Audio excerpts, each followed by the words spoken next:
और इसी बीच आपको बता दें प्रधानमंत्री नरेंद्र मोदी केरल के वायनाड में मौजूद हैं और यहाँ पर देखिए उन प्रभावित इलाकों में पहुंचकर पीड़ितों से मुलाकात कर रहे हैं जो भूस्खलन के दौरान बुरी तरीके से जिनको गंभीर चोटें आई थी, घायल हुए थे। देखिए आपको बता दें वायनाड में भूस्खलन के बाद कई गांव जो हैं वो तबाह हो गए थे और तबाही का खौफनाक मंजर वहां देखने को मिला था।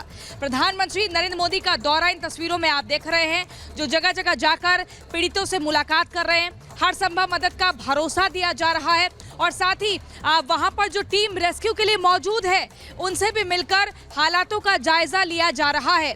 ये जानने समझने का प्रयास भी किया गया कि कितना नुकसान हुआ, किस तरीके से रेस्क्यू का काम किया जा रहा है।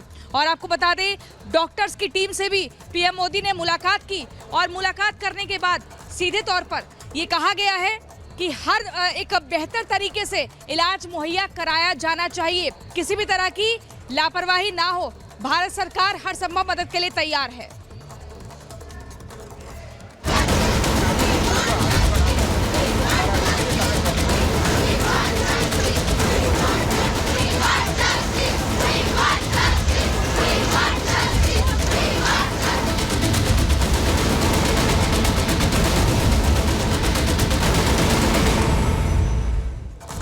और इसी बीच अब अगली खबर पश्चिम बंगाल के कोलकाता से बताते हैं, जहां पर एक ट्रेनी डॉक्टर की हत्या कर दी जाती है, लेकिन उससे पहले उस ट्रेनी डॉक्टर का रेप किया जाता है। पोस्टमार्टम रिपोर्ट में प्राइमरी जो रिपोर्ट सामने आई है उसमें यही खुलासे हुए हैं और ऐसे में छात्रों का एक दल प्रदर्शन कर रहा है। लगातार इंसाफ की मांग की जा रही है कि कैसे एक ट्रेनी डॉक्टर के साथ इतनी बर्बरता की जा सकती है। उस ट्रेनी डॉक्टर को आपको बता दें सेमिनार हॉल में बेहोशी की हालत में पकड़ा जाता है और जब देखते हैं वहां से अस्पताल ले जाते हैं, इलाज के दौरान उस डॉक्टर की मौत हो जाती है जो कि सेकेंड ईयर में बताई जा रही थी।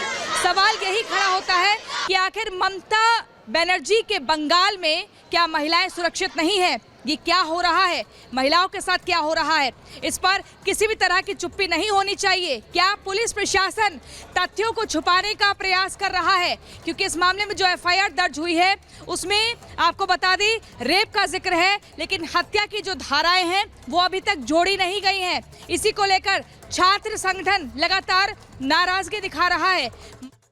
कि जिस तरह से एक ऑन ड्यूटी डॉक्टर को मार दिया गया और जैसे वो डॉक्टर के पापा कह रहे हैं कि उनको शक है कि पहले रेप हुआ उसके बाद मर्डर हुआ और उसी के खिलाफ यहाँ पे जितने सारे डॉक्टर्स है, नर्सिंग स्टाफ से सारे प्रोटेस्ट में जुटे हुए हैं और सारे एक ही नारा लगा रहे कि दे वांट जस्टिस। और जिस तरह से इस घटना घटी, इस घटना की पूरी जांच जल्दी से जल्द खत्म होना चाहिए। और एक डॉक्टर हम लोगों से जुड़ रहे हैं, आप लोगों की जस्टिस की मांग करे, पर लेडी डॉक्टर्स हो या फिर लेडी नर्सिंग स्टाफ हॉस्पिटल के अंदर भी सेफ नहीं है, फिर सेफ कहाँ पे है?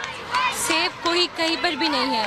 उधर सारे सिक्योरिटी गार्ड होते हैं पर रात को नाइट ड्यूटी में बहुत कम सिक्योरिटी गार्ड होते हैं और ज़्यादा से ज़्यादा टाइम जब 2 बजे के बाद 3 बजे के बाद वो सोते रहते हैं और पेशेंट ज़्यादातर टाइम रात को ही आते हैं, भोर रात तक तब भी आते हैं।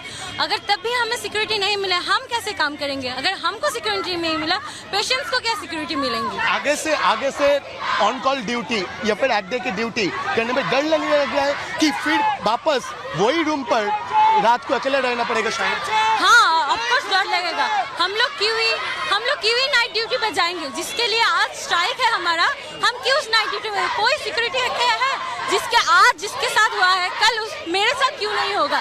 तो और किसी के साथ भी हो सकता है। वो सेफ्टी जब तक हॉस्पिटल अथॉरिटी नहीं बोलते हम लोग वापस नहीं जाएंगे ड्यूटी पे, जहाँ पे हमारा लाइफ का कोई गारंटी नहीं है, पेशेंट का लाइफ का गारंटी नहीं है, फिर किसके लाइफ का गारंटी है? बिल्कुल। और सलोनी देखिए और एक बात जितने सारे डॉक्टर से, जितने सारे नर्सिंग स्टाफ से सब मिलके बोल रहे हैं कि वी वांट जस्टिस।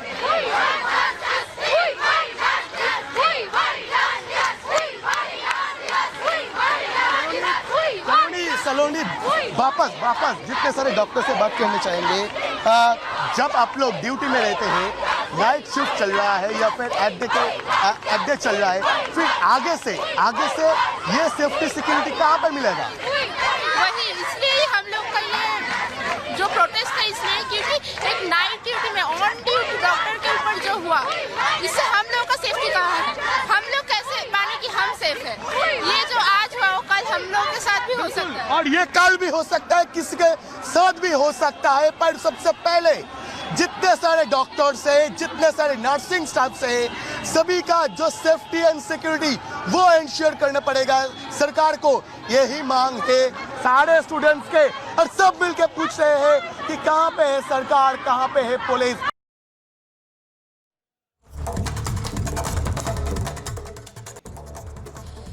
पश्चिम बंगाल की राजधानी कोलकाता में एक डॉक्टर की मौत के बाद बवाल मचा हुआ है। डॉक्टर के संदिग्ध हालत में शव मिलने के बाद लोगों में जबरदस्त गुस्सा है। वहीं बीजेपी भी ममता सरकार पर हमलावर है। पूरी खबर इस रिपोर्ट में देखिए।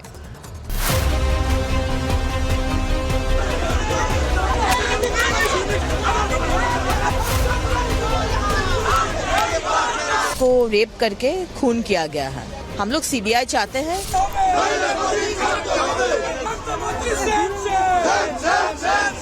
असॉल्ट तो हुई है, स्टैपिंग का उनके ऊपर निशाना है, तो कोई तो बहुत बड़ा हरकत हुई है।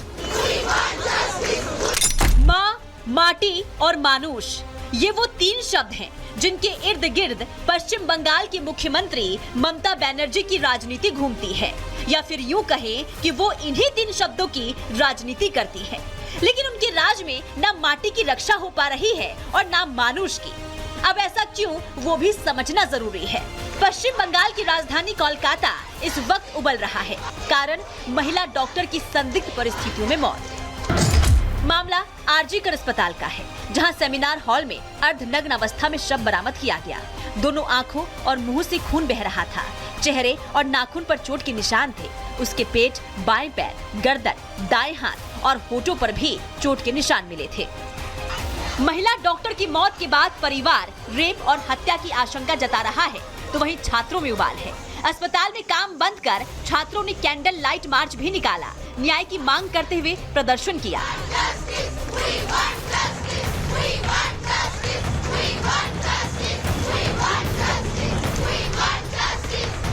शुक्रवार की सुबह सरकारी अस्पताल में एक महिला डॉक्टर का शव मिला तो छात्रों के साथ साथ बीजेपी ने खूब हंगामा किया। बवाल बढ़ा तो जांच शुरू कर संजय नाम के एक शख्स को दबोचा, जिससे पूरी रात पूछताछ की गई।